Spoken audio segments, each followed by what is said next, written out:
Sir প্রতিবেশী বলছি sir, যারা শুনে কম বোঝে বেশি, যেটা দেখে তার থেকে বাড়িয়ে বাড়িয়ে বলে বেশি, তাদেরকেই বলে প্রতিবেশী।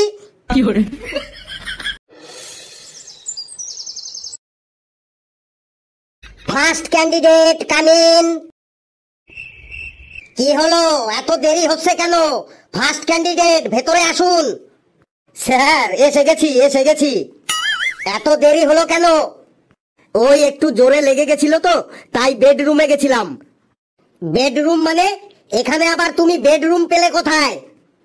কেন, ওই সামনেই তো আছে। খুব জোরে প্রস্রাব লেগে গেছিল তো, তাই বেডরুমে গেছিলাম। ওটা বেডরুম নয়, ওটা বাথরুম। ও, আসলে আমার দাদু বেডরুমেই প্রস্রাব করে দেয় তো, তাই আমি ভাবলাম ওটাও বেডরুম। ঠিক আছে, ওই চেয়ারে বসো। আমি কিন্তু ইয়ার্কি ঠাট্টা একদমই পছন্দ করি না। আচ্ছা বলো তো, তুমি এখানে কি করতে এসেছো? স্যার, ঝালমুড়ি বিক্রি করতে এসেছি। আবার ফালতু কথা। আমি তো প্রথমেই বললাম আমি ইয়ার্কি ঠাট্টা একদম পছন্দ করি না। আপনি তো ইয়ার্কি ঠাট্টা করছেন। আপনি ইন্টারভিউ নিতে বসেছেন, আবার আমাকে জিজ্ঞেস করছেন এখানে কি করতে এসেছো। আমি এখানে ইন্টারভিউ দিতে এসেছি, ইন্টারভিউ। ওটা ইন্টারভিউ নয়, ওটা ইন্টারভিউ হবে। আপনি বুঝেছেন তো, তাহলেই হবে। আচ্ছা, তুমি মনে করো যে তুমি এই চাকরিটা পাওয়ার যোগ্য? যোগ্য মানে আমি আজ এখান থেকে অ্যাপার্টমেন্ট লেটার নিয়েই যাব। আবারও তুমি ভুল বললে। ওটা অ্যাপার্টমেন্ট লেটার নয়, ওটা হবে অ্যাপয়েন্টমেন্ট লেটার। আপনি বুঝেছেন তো, তাহলেই হবে। ধরো তুমি যদি চাকরিটা পেয়েই যাও, তাহলে প্রথমে কি করবে? চাকরিটা পেয়ে গেলে প্রথম মাসের স্যালারি দিয়ে একটা মোবাইল কিনবো। ওটা স্যালারি নয়, ওটা হবে স্যালারি। আপনি বুঝতে পেরেছেন তো, তাহলেই হবে। তুমি এই ইন্টারভিউ দিতে আসার আগে পড়ে টরে এসেছো তো? হ্যাঁ স্যার, আমি অনেক পড়েছি। কোথায় পড়েছো শুনি? স্যার, আমি কালকে গাছে আম পাড়তে গিয়ে আম গাছ থেকে পড়েছি। তারপর আজকে সকালে বাড়ির উঠোনে কাদায় পা পিছলে পড়েছি। তারপরে এখানে আসার সময় টোটো থেকে নামতে গিয়ে স্লিপ কেটে পড়েছি। তারপরে আপনার এই ঘরে ঢোকার সময় দরজায় গুঁতো খেয়ে পড়েছি। অনেকবার পড়েছি স্যার। আরে, আমি ওই পড়ার কথা বলিনি, আমি বই পড়ার কথা বলেছি। কিসের বই? কার বই? কেন বই? কি করে বই? কিভাবে বই? কিসের বই? কার বই? কেন বই? এই, তুই বেরো তো এখান থেকে, তুই বেরো। কেন স্যার, ইন্টারভিউ নেবেন না? ইন্টারভিউ? আবার তুই ইন্টারভিউ বলছিস? তুই বেরো। কিসের বই? কার বই? কোথাকার বই? কেন বই? তুই বেরোবি কি না? সকাল সকাল কোথা থেকে পাগল ছাগল এসে জুটেছে। Next candidate come in. Sir, may I coming? হ্যাঁ কামিন, সিট ডাউন। বাহ, তোমার জামাটা তো খুব সুন্দর। স্যার, আমার জামাটা আপনার পছন্দ হয়েছে? পছন্দ মানে খুব পছন্দ হয়েছে। আপনি নেবেন? তাহলে এখনই খুলে দিচ্ছি। না, তোমার জামা আমি নেব। তোমার বাড়িতে যদি কেউ জিজ্ঞেস করে তোমার জামাটা কোথায় গেল, তখন তুমি কি বলবে? স্যার, কেউ জিজ্ঞেস করবে না। যদি কেউ জিজ্ঞেস করে তাহলে বলবো জামাটা চোরে নিয়ে গেছে। ছেলেটা আমাকে চোর বানিয়ে দিল। আচ্ছা, তুমি বসো। আচ্ছা, আমাদের রেকর্ড অনুযায়ী যা দেখছি, তোমার নাম পটাই, তাই তো?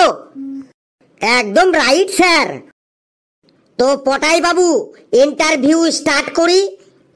ইয়েস স্যার, স্টার্ট করুন। তুমি বলো তো, প্রতিবেশী কাকে বলে? স্যার, প্রতিবেশী বলছি স্যার, যারা শুনে কম বোঝে বেশি, যেটা দেখে তার থেকে বাড়িয়ে বাড়িয়ে বলে বেশি, তাদেরকেই বলে প্রতিবেশী। কথাটা তুমি ঠিকই বলেছো, কিন্তু আরেকটু ব্যাখ্যা করে বললে ভালো হয়। স্যার, ব্যাখ্যা করে বলবো? বলছি স্যার, নিজের বাড়ির খোঁজ নাই, পরের বাড়ি দেখে বেড়াই, তারাই হলো প্রতিবেশী। নিজের মেয়ের খোঁজ নাই, পরের মেয়ে দেখে বেড়াই, তারাই হলো প্রতিবেশী। নিজের ঘরে কে ঢুকছে সেই দিকেতে নজর নাই, পরের ঘরে কে ঢুকছে সেইটা যারা দেখে বেড়ায়, তারাই হলো প্রতিবেশী। নিজের ছেলে মদ মাতালে সেই দিকেতে খোঁজ নাই, পরের ছেলে কি করছে সেইটা যারা দেখে বেড়ায়, তারাই হলো প্রতিবেশী। ভেরি গুড, ভেরি গুড, আর বলতে হবে না, আমি বুঝে গেছি। নাও এবার ভূগোল থেকে একটা কোশ্চেন করছি, বলো তো সাইক্লোন কাকে বলে? স্যার, সাইকেল কেনার জন্য ব্যাংক থেকে যে লোন নেওয়া হয় তাকেই সাইক্লোন বলে।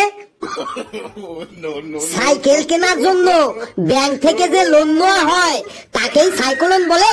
তুমি কি এখানে ইয়ার্কি করতে এসেছো? না স্যার, যেটা জানি সেটাই বললাম। এবার জীবন বিজ্ঞান থেকে একটা কোশ্চেন করছি, বলো তো কি খেলে চোখের পাওয়ার ঠিক থাকে? স্যার, ঘাস খেলে চোখের পাওয়ার ঠিক থাকে? কি উল্টো পাল্টা অ্যান্সার দিচ্ছ? ঘাস খেলে চোখের পাওয়ার ঠিক থাকে? কিছুই উল্টো পাল্টা অ্যান্সার দিইনি। গরু ছাগলকে কখনো চশমা পড়তে দেখেছেন? ওরা ঘাস খায় বলে ওদের চোখের পাওয়ার একদম ঠিক থাকে। গরু ছাগলকে দেখেই বোঝা যায় ঘাস খেলেই চোখের পাওয়ার একদম ঠিক থাকে। নে এবার লাস্ট কোশ্চেন, বলতে না পারলে এখান থেকে কেটে পড়বি। বল, সেলফিশ কাদের বলে? স্যার, যারা মাছ বিক্রি করে তাদেরকেই সেলফিশ বলে। বলিস কি? যারা মাছ বিক্রি করে তাদেরকেই সেলফিশ বলে? তুই বেরা ওখান থেকে, একটা কোশ্চেনও তুই জানিস না। তাহলে আমি যেগুলো জানি সেগুলো আমাকে ধরুন। তুই আর কথা বাড়াস না, তুই মানে মানে কেটে পড় এখান থেকে। ঠিক আছে স্যার, কেটে পড়ছি।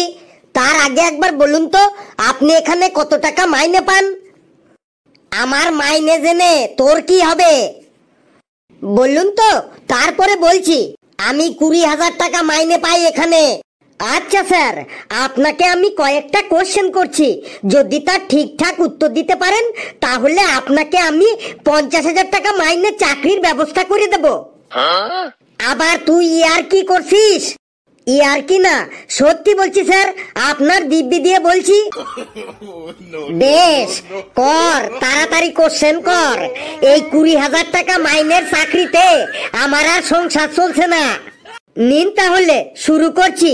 বলুন তো, এমন কি জিনিস আছে যেটা জন্ম থেকেই বুড়ো? এমন কি জিনিস আছে, এমন কি জিনিস আছে যেটা জন্ম থেকেই বুড়ো? দাদু, দাদু জন্ম থেকেই বুড়ো। দাদু কখনো জন্ম থেকেই বুড়ো হয়? নে তাহলে তুই বলে দে, এমন কি জিনিস আছে যেটা জন্ম থেকেই বুড়ো? আমাদের হাত পায়ের বুড়ো আঙুল, ওটা জন্ম থেকেই বুড়ো। তাই তো, আমিও তো ওটাই ভেবেছিলাম। শুধু ভাবলেই হবে না, বলতে হবে। এবার বলুন তো, কার মুখ নেই কিন্তু দাঁত আছে? মুখ নেই কিন্তু দাঁত আছে, এমন আবার হয় নাকি? হয় বলেই তো বলেছি। নে তাহলে তুই বল, কার মুখ নেই কিন্তু দাঁত আছে? এটা হলো চিরুনি। চিরুনির মুখ নেই কিন্তু দাঁত আছে। ও শেট, এটাও আমি জানতাম। শুধু জানলেই হবে না, বলতে হবে। এবার বলুন তো, কোন জিনিস আগুনেও পড়ে না আবার জলেও ডোবে না? আগুনে পড়ে না এমন জিনিস আবার হয় নাকি? হয় বলেই তো বললাম। ঠিক আছে, তুই বলতো কোন জিনিস আগুনেও পড়ে না আবার জলেও ডোবে না? এটার অ্যান্সার হবে বরফ। বরফ আগুনেও পড়ে না আবার জলেও ডোবে না। আপনি তো দেখছি কিছুই জানেন না। নে আরেকটা কোশ্চেন কর, দেখ জানি কি না জানি। নিন এবার বলুন তো, আমার দাদু 50 বছর আগে গাছ লাগিয়ে গিয়েছিল, কিন্তু সেই গাছে এখনো পর্যন্ত একটাও আম ধরলো না কেন বলুন তো? গাছটার মনে হয় কোনো রোগ আছে, তাই আম ধরেনি। না, হইল না, গাছটার কোনো রোগই নেই। 50 বছর আগে গাছ লাগিয়েছে, কিন্তু এখনো সেই গাছে একটাও আম হয়নি। তাহলে ব্যাপারটা কি হলো, কি হলো? ভাবুন ভাবুন, মন দিয়ে ভাবুন, বলতে পারলেই 50,000 টাকা মাইনের চাকরি পাবেন। আরে ভাবছি তো, কিন্তু কিছুই বুঝতে পারছি না ব্যাপারটা কি। নে তুই বলে দে। বলতে পারলেন না তো বলছি। আসলে আমার দাদু নিম গাছ লাগিয়েছিল, তাতে 50 বছর কেন 100 বছর হইলেও ওই নিম গাছে কখনো আম ধরবে না, বুঝলেন তো? ধুর, তুই উল্টো পাল্টা কোশ্চেন করে আমাকে বোকা বানানোর চেষ্টা করছিস।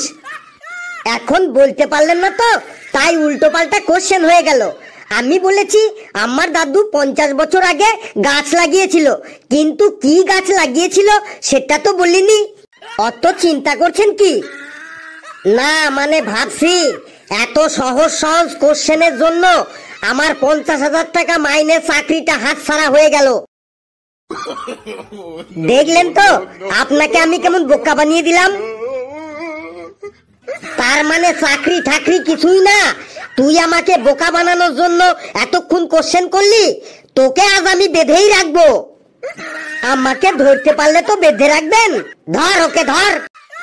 বন্ধুরা, ভিডিওটি কেমন লাগলো আপনারা কমেন্টসে জানাবেন, আর ভিডিওটি লাইক করবেন, যত পারেন শেয়ার করবেন, আর চ্যানেলটারে সাবস্ক্রাইব করে আমাদের সাথেই থাকবেন।